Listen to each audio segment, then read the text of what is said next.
전세로 살고 있는데 비가 새기에 임대인에게 알렸더니 임대인이 업체를 불러 보수공사를 시행했습니다. 그러나 공사가 완료된 이후에도 다시 비가 샜습니다. 결국 임대인에게 전세 계약을 종료하겠다고 전했고 임대인도 알겠다고 응했습니다.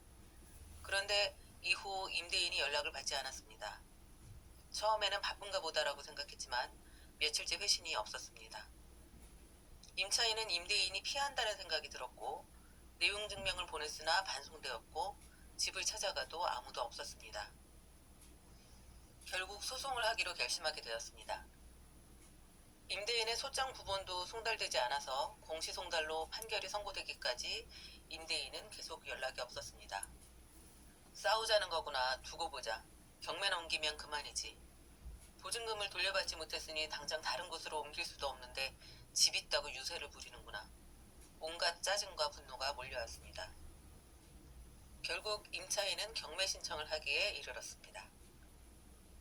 임대인은 임차인과 전세 계약을 해지하기로 한 직후 갑자기 임대인의 어머니가 위독해지고 말았습니다. 임대인은 위중한 어머니를 돌보느라 경황이 없어서 임차인의 전화를 받지 못했고 낮에 집에 없어 등기 우편도 받지 못했습니다. 우체국 부재중 방문 스티커가 붙은 것을 봤지만 이 역시 경황이 없어 지나치고 말았습니다.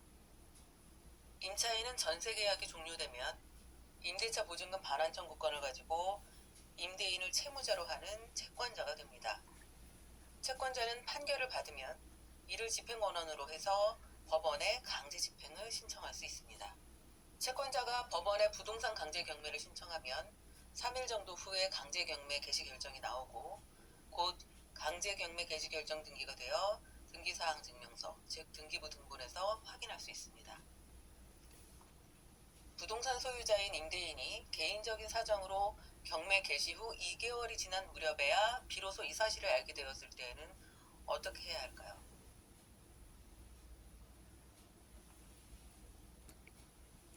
당연히 보증금을 임차인에게 반환하고 경매를 취하하게 하는 것이 정답입니다.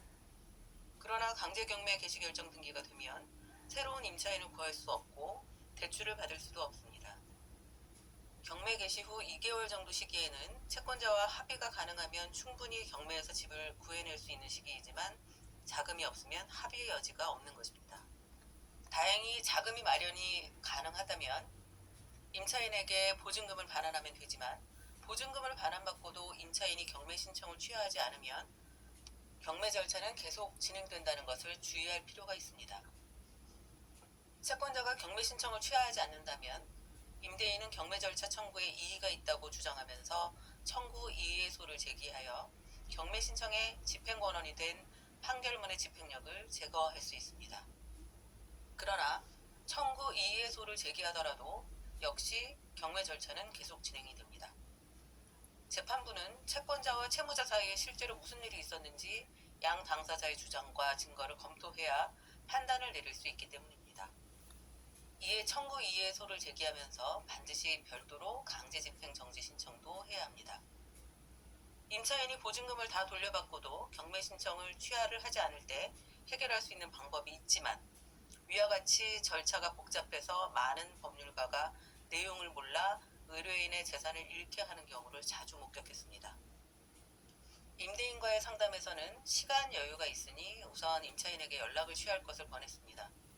대부분의 임차인과 상담해 보면 대개 위에 나열한 것과 같은 감정을 느끼고 있기 때문입니다. 서로를 잘 모르는 단순 계약 관계에서 상대방을 오해해서 발생하는 문제가 많이 있습니다.